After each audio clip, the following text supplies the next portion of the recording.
Sir तुमच्या सब्जेक्टमध्ये IMP topics, very IMP question सांगा एंड सेम एक्झाम साठी. मेकॅनिक्स सब्जेक्ट मध्ये इंजिनिअरिंग मेकॅनिक्स येस. येस. खाल्ल्याच्या नंतर 24 पॅटर्न खाल्ल्याच्या नंतर सांगायचं. खाता सांगा. 2024 पॅटर्न. हा ठीक आहे. थोडी मेकॅनिक्स मध्ये रिझॉल्युशन ऑफ फोर्सेस आहे. त्याच्यानंतर resolution of forces important topic आहे. त्याच्यानंतर सर मिरची अरे खातोय रे. खरंच तिखट आहे. खरंच तिखट आहे.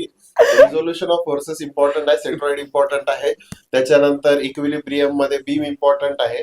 फ्रिक्शन मध्ये लॅडर इम्पॉर्टंट आहे आणि बेल्ट इम्पॉर्टंट आहे. कायनेमॅटिक्स मध्ये ते प्रोजेक्टाईल मोशन इम्पॉर्टंट आहे आणि त्याच्यानंतर व्हेरिएबल ऍक्सलरेशन इम्पॉर्टंट आहे. कायनेटिक्स मध्ये बट ऑब्व्हियसली सगळ्यांनाच माहिती आहे. Impact, impulse momentum theorem, conservation of momentum, work energy principle, बस एवढंच इम्पॉर्टंट आहे. That's it.